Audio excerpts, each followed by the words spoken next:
திருப்புவனம் இளைஞர் அஜித்குமார் உயிரிழந்த சம்பவத்தில் அதிகாரிகள் மீதான நடவடிக்கை கண் துடைப்பு என தமிழிசை சவுந்தரராஜன் தெரிவித்தார்.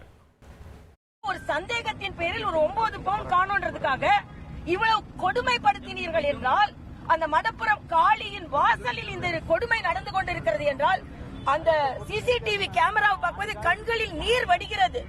தமிழ்நாட்டில் இப்படி யாரின் ஆணையின் பேரில் போலீஸ்காரர்கள் இதை நடத்தினார்கள்? யூனிஃபார்ம் கூட போடாம எப்படி அவரை நீங்கள் துன்பப்படுத்தினீர்கள்? எப்படி காயப்படுத்தினீர்கள்? யாரின் ஆணையின் பேரில் அதை செய்தீர்கள்? அது மட்டும் இல்ல, போஸ்ட்மார்ட்டம் ரிப்போர்ட் பாத்தீங்கன்னா அடித்து கொல்லப்பட்டிருக்கிறார். 30 இடங்களில் உட்காயம் இருக்கிறது. இதற்கு யார் பதில் சொல்வார்கள்? அதனால் மரியாதைக்குரிய அண்ணன் ஸ்டாலின் அவர்கள் இதுக்கு பதில் சொல்லி ஆக வேண்டும். காவல்துறை யார் கையில் இருக்கிறது? ஏதோ சும்மா ஐ வாஷ்னு சொல்லுவோம்ல, கண் துடைப்பு, அது மாதிரி கொஞ்சம் அதிகாரிகள் மேல நாங்க நடவடிக்கை எடுக்கிறோம், அவங்களை சஸ்பெண்ட் செய்யறோம். இது போதாது. தூத்துக்குடியில ஒரு மரணம் என்றால் கூட அது ஏற்றுக்கொள்ள முடியாத ஒன்று. ஆனால் எவ்வளவு ஆர்ப்பாட்டம் செய்தீர்கள்? யாரின் ஆணையின் படி அவர்கள் அடித்துக் கொல்லப்பட்டார். எல்லா திருட்டுக்கும் நீங்க இவ்வளவு தீவிரமா நடவடிக்கை எடுக்கிறீங்களா?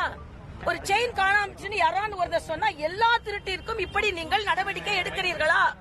இப்ப இதற்கு மட்டும் இவ்வளவு நடவடிக்கை என்ன? அவர் இல்ல இல்ல இல்லன்னு சொன்னதற்கு பின்பும் அடித்து கொல்லப்படுகிறார் என்றால் யார் ஆணையிட்டால் அதற்கு அது எல்லாமே உங்களுக்கு தெரிந்து கொள்ள வேண்டும் என்றாலும், ஆக இது அதிகாரத்தில் இருப்பவர்களின் ஆணை இல்லாமல் இது நடந்திருக்க முடியாது.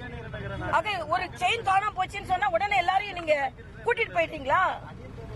அதாவது மதுரையில் சிலம்பிற்காக கண்ணகி மதுரையை எரித்தாள். அந்த அஜித்குமார் முதுகில் விழுந்த ஒவ்வொரு அடியும் தமிழகத்தில் உள்ள சாமானியர்களின் முதுகில் விழுந்த அடி என்று நான் சொல்கிறேன்.